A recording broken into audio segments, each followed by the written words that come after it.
Let me guess, you check your bank account and it's not zero, but it's not comforting either. There's enough to survive, enough to pay the bills, enough to not panic today, but one unexpected expense would absolutely wreck you. Your car breaks down, credit card, medical bill, credit card, rent goes up, anxiety.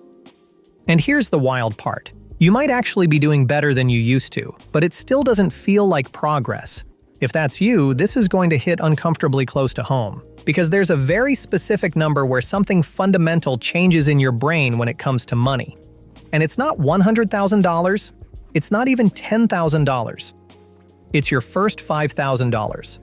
My name is Max, and I spend way too much time thinking about money, behavior, and why smart people keep making the same financial mistakes. If you're someone who works hard, tries to save, but still feels like money controls your life more than you control it, make sure to hit the subscribe button and give this video a thumbs up if this helps you out.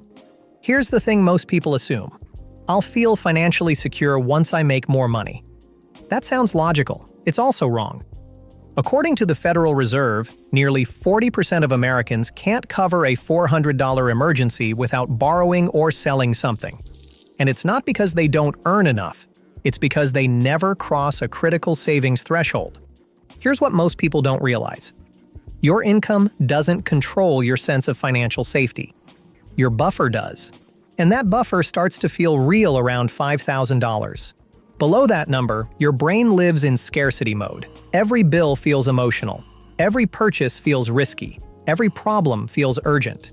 Researchers at Harvard found that financial stress can reduce mental bandwidth by the equivalent of about 13 IQ points.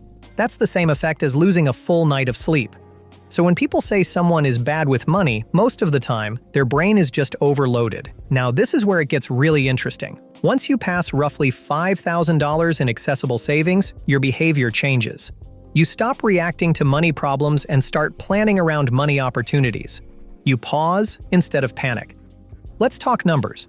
If your monthly expenses are $2,500, then $1,000 in savings gives you about 12 days of breathing room. $3,000 gives you a little over a month. But $5,000 gives you 2 full months of survival. That difference is massive. It means a job loss isn't instant disaster. A surprise bill doesn't force you into debt. A bad month doesn't erase years of progress. And once your brain knows you're not one step from collapse, it stops making desperate decisions. Because desperation is expensive. People operating in scarcity mode pay higher interest rates, accept worse job offers, make emotional purchases, and avoid investing because it feels unsafe. One study showed that households living paycheck to paycheck pay over $1,200 more per year just in interest and fees. Not because they're reckless, because they don't have margin. Your first $5,000 buys you margin. There's also a confidence shift that happens. When you have less than $5,000, you constantly ask, "Can I afford this?" When you cross $5,000, you start asking, "Is this worth it?" That's a completely different question. One is survival-based, the other is value-based. And value-based thinking is how wealth actually gets built. Now, you might be thinking, $5,000 isn't even that much money. And you're right. It's not wealth, but it is leverage. Think of it like this. $5,000 is the difference between treading water and swimming. You're not winning the race yet, but you're no longer drowning.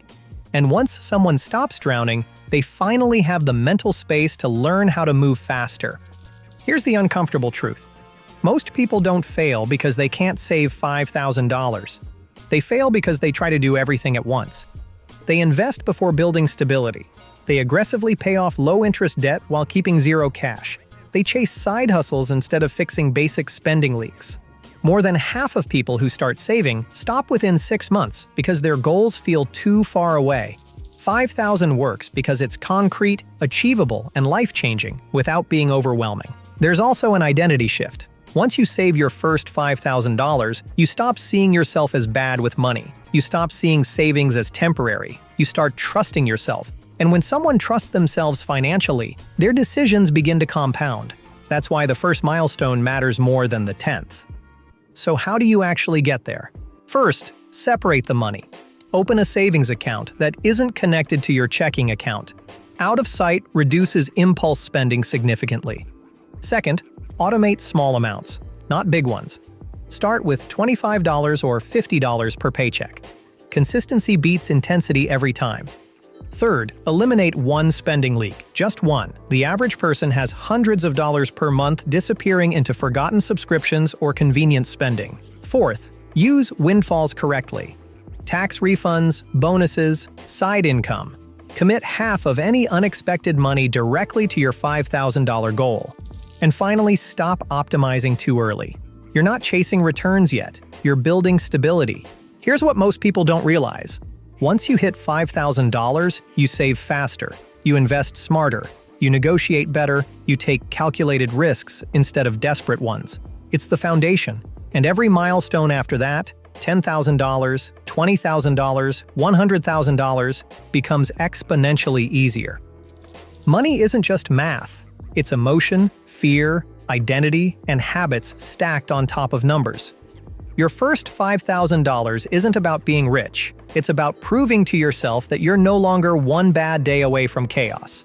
And once you cross that line, your brain starts playing offense instead of defense. If this helped you see money differently, hit the like button. It tells YouTube this content is actually useful. And if you want more practical, no-nonsense breakdowns on how money really works, make sure you're subscribed. I'll see you in the next one.